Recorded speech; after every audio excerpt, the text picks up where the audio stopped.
what do I see? I see the blood of a substitutionary sacrifice on the mercy seat, and so I see that the law is covered. And instead of seeing their sin, I see the righteousness of the substitutionary sacrifice, and so atonement has been made. And God says, for the moment, in type, I am satisfied with that. And then next we see the potential of the mercy seat. It was made of pure gold. Now, pure gold is not just yellow, it's almost white looking. And gold speaks of divinity, of holiness, of purity, perfection and deity. And so the mercy seat had great potential. It was of great value. It was very heavy, it weighed a talent.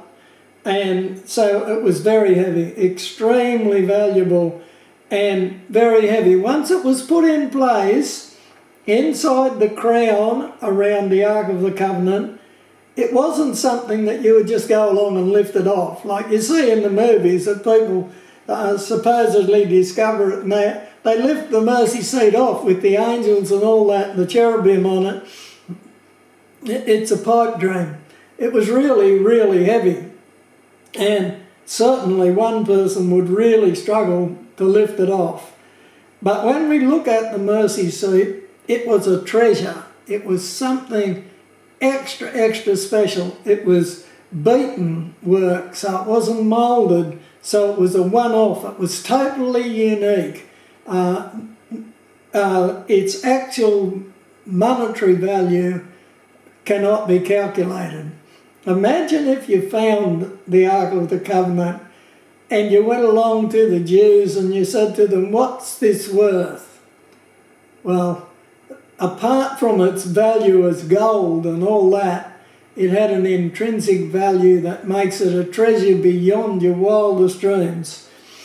And then there's something else that I want us to note as we look at this whole ceremony, which I was saying goes on for hours and hours, and everybody's standing there.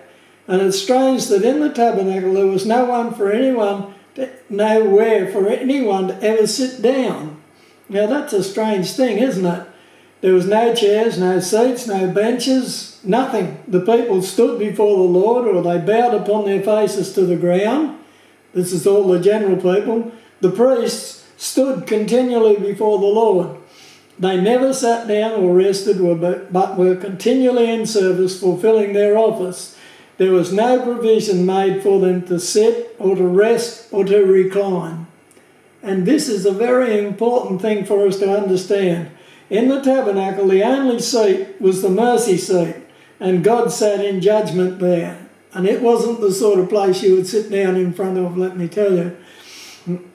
When the high priest stood before this seat year after year, he realised that this offering of the blood of bulls and goats was not the final answer, and there was still no rest. That the job was never finished. The work of atonement was never finished. When he came each year and sprinkled the blood, he looked at the mercy seat, and through the haze of the smoke from the incense, he saw the blood from last year and the year before, and 10 years before, and 100 years before, and he knew that the work of salvation would never be finished if this was all there was to it. It offered no rest or assurance. What did it offer then? Well, it offered hope, a hope for the future.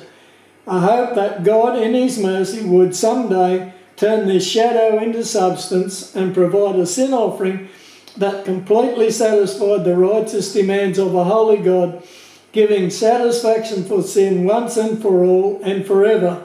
It offered a promise and a prophecy, really, looking ahead, a prophecy of propitiation, that one day God would be satisfied. One day there would be an offering that would truly satisfy the righteous demands of a holy God, and when that came, there would be rest.